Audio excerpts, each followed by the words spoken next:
What is going on, ladies and gentlemen, boys and girls, Salami squad around the world? The meat pack is in the building. It is your boy, Mike Rogers. Got that boy, Mike Richman, in the cut. What is good, my boy? How we living? I'm loving that Snapchat baby face filter on you right now, looking real clean. Like, I'm enjoying that. Real pale. I had to just change up, get a little hot on him. Yep. But we got some shit to talk about today. We're going to jump right in, go under center with the meat pack. Got a big old discussion been circulating around the interwebs the past couple of days. We got some news out of New England that this man, Julien Edelman, Super Bowl MVP, Julien Edelman, his contract has been terminated by the Patriots, which has now led to him retiring. Yeah. I don't know if that's official. Might get a call from old TB12, come down there playing Tampa. But a lot of conversations going around on the Twitters and whatnot, this football community about whether or not this man, Julien Edelman, is a Hall of Famer or not. Break that down a little bit, because here's my thing with this. I think is he a Hall of Famer, and should he be a Hall of Famer are kind of two different questions. Should he be a Hall of Famer? I think absolutely not. I honestly don't even think it's a discussion. Will he? I mean, maybe within time, because there's one person I've seen this comparison a couple of times. I'm going to break it down right here. There is one wide receiver not in the Hall of Fame that I'm about to compare him to real quick, only because this person is not in the Hall of Fame, and that's Mr. Hines Ward. Right? So everybody at home probably knows who Hines Ward is. I know he's been out of the game for a minute, but he has been eligible to be in the Hall of Fame for the past 5 years and hasn't gotten close. So I want to break down Hines Ward's numbers to Julien Edelman's numbers real quick. I want to break this down. Total catches, Mr. Hines Ward has 1,000 compared to Julien's 620. Yards, this man Hines Ward has 12,000. This man Julien Edelman has about 7. Touchdowns, this man Hines Ward has 85. Julien Edelman has 36. Super Bowl MVPs, Hines Ward has 1. Julien Edelman has 1. Pro Bowls, Hines Ward is a 4-time Pro Bowl. They named the stadium after him. No, they didn't. But Julien Edelman has no Pro Bowls. So I think at face value, that's insane. If Hines Ward isn't a Hall of Famer, Julien Edelman sure isn't. But I'm going to get deeper. I'm not going to just leave it there. The reason I don't think Julien Edelman is, one, I want to start this off by saying, love Julien Edelman. Great story. Had no scholarships coming out of high school, played quarterback for 4 years at Kent State, got drafted in the 7th round to the Patriots, obviously, and got molded into being a wide receiver for so many years. So obviously great story. Love him, putting on for the white boys at the receiver position, real grit, grind type of player, just lay everything out every Sunday, puts his body on the line. And I don't want to discredit him, regular season and playoffs. He's second all time in playoff yards, and obviously has 3 rings with the Patriots. So at the end of the day, I mean, when we're talking about players, Hall of Fame, legacies and whatnot, rings and all that stuff matters. And that's why I said, will he get in the Hall of Fame? Potentially, with or should he potentially, based on getting those chips and whatnot, those playoff numbers. But I mean, regular season stats do matter too. I just read you off Hines Ward's thing, and that man is not in the Hall of Fame, which is a shame. I actually did not know that until I saw that, and that's actually a shame. He's one of the crime. That's a crime. Best Steelers wide receivers ever, but that is a crime. And so I'm looking at guys too. Tyreek Hill's been in the league for 5 years and has like 15 more touchdowns than Julien Edelman does for his career. Now, I'm not saying Julien Edelman was ever a bad player. The only thing is, one, he was never the best player on that team. He was never dominant. I will give him credit that being that Super Bowl MVP, he did have a pretty dominant game because he was really the only option available. I mean, just catching them slant routes and whatnot from TB12 was able to rack up those yards in a very tight Super Bowl. But I just don't know, man. I sit here and I look at someone like Hines Ward, I look at someone like Tyreek Hill, and I sit here and look at Julien Edelman and think, if Tom Brady, one, he got to play with the greatest quarterback of all time, greatest football player ever. I think if Tom Brady was not his quarterback, Julien Edelman is nothing. That's no disrespect to Julien Edelman. Oh, bro. Oh, my God. I mean, let's be honest. He's only ever had one quarterback. You know what I'm saying? Hines Ward was able to do it multiple quarterbacks. Tyreek Hill was able to do it multiple. I don't like that argument.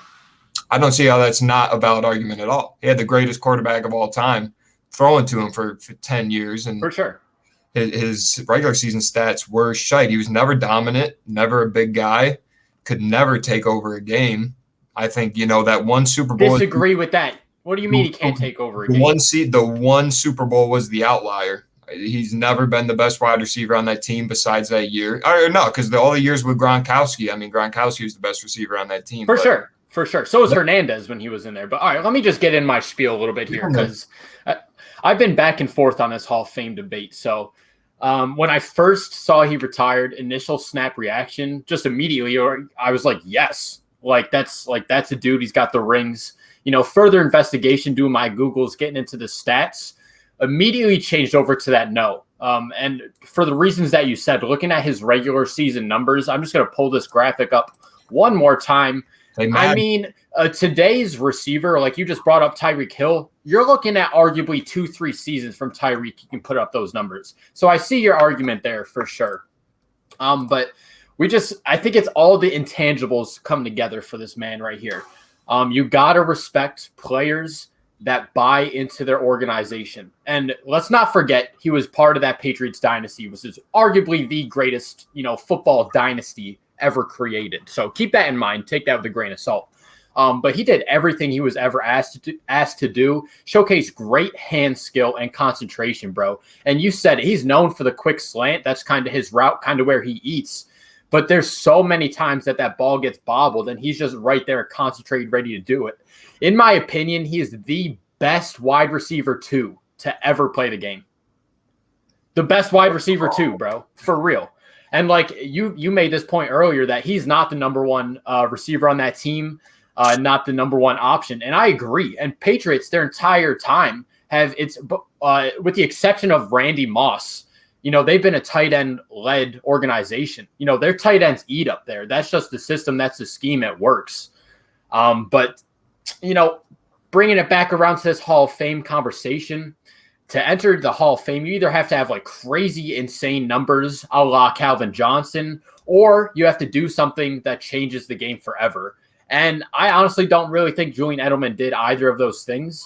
For real. And just talking about this, we said this in a couple videos ago. It kind of feels like the standards to get into the Hall of Fame have dropped a little bit. One big discrepancy I have is I don't like how Hall of Fame candidates are dictated mostly by media people. It's only about 10% of the votes come from the Players Association and people that actually played the game and had to play against these people on Sundays. So I don't like the voting, but that's a whole nother thing.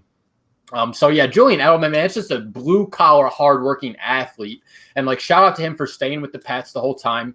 Had very, very little trouble outside of the game, which is very rare. He had, some paternity case where he was like, it's not my baby, but it was his baby. That's the only issue. Nothing crazy. Steroids. Fair enough. So I missed that out. But, just looking at his entire career as a whole, doesn't have any crazy NFL records in his name. He's got two fucking dumb ones right here. Listen to this. He has second most postseason yards in Super Bowl era history, which you said. That's incredible. That's really the only stat I think is working towards him here. He has the most punt returns in Super Bowl history with 8. Not for a touchdown, just caught and for a return. That means absolutely nothing. Nothing. And the only other NFL stat he has is also in the Super Bowl, and it's most receptions in the first half with 7. So we're talking historically on the stat book. He's not there. We're talking receptions, we're talking yards, we're talking touchdowns. He's not breaking top 20 in any of that. Not even so, close. Just statistically looking at it, no, he's not a Hall of Famer. But his impact on his team, you can't deny that. You can't deny it at all. I can't deny that. Just my thing is I don't think intangibles correlate with being a Hall of Famer or not. Terrell Owens was one of the biggest off-field distractions ever. He was in the Hall of Fame. Took him a long time. But look at the stats. That's not even a comparison. T.O. is one of the best receivers ever, ever. So that's irrelevant. But I think Julian Edelman, you got to put the respect on his name, bro. Hall of Famer or not, that is an elite career as a receiver, bro. I'm telling you. elite is crazy, but disagree. all I'm saying is if Alex Smith was Julian Edelman's quarterback, he'd be out of the league in 3 years. You got Tom Brady, can make things work for you. But you're talking what ifs there, you know? No, right. I see what you're saying, and it is a good argument because what you're saying when you say it does make sense, but I don't know. If Hines Ward isn't in, Julian Edelman, maybe when Julian Edelman's not here anymore, they'll give him the respect he deserves. But I don't know. Good conversation, great player. Definitely respect the man. Love the story. I'd like to see him maybe do a year or two. Go down to Tampa, go back to TB12. That would be sick, dude. And that would be awesome. If you were to do something like that and make some sort of impact, and the Bucs were able to run it back or something like that, then I really think that conversation starts leaning that way. But I mean, as of right now, if he does get in, I think it'll take a long time. I do think there's as well. There's a lot of people on that list ahead of him. I agree for sure. But with that being said, we talk about the white boy slot receiver. And Wes Walker is a better player than Julius Edelman, but that's a conversation for another day. But man, you just gotta put the respect on the boy's name, man. You can't. I mean, you want to talk about just holding it down, doing what you have to do for the team. I mean. You don't see that a lot. Player, you should want to base, how you handle yourself and whatnot. Pretty solid role model type player, I guess, and someone who shockingly low touchdowns on the career, bro. He's got 36 receiving, 41 total. Like that actually shocked me. I could have really thought it would be like at least in the 60 range. Like again, with Tom Brady, with et cetera, being on that Patriots team, like he just wasn't really the one scoring like that. It wasn't very good. That's why. But all right, end the discussion right here. Julian Edelman, Hall of Fame or not? Let us know what you guys think down in the comments. Perfect.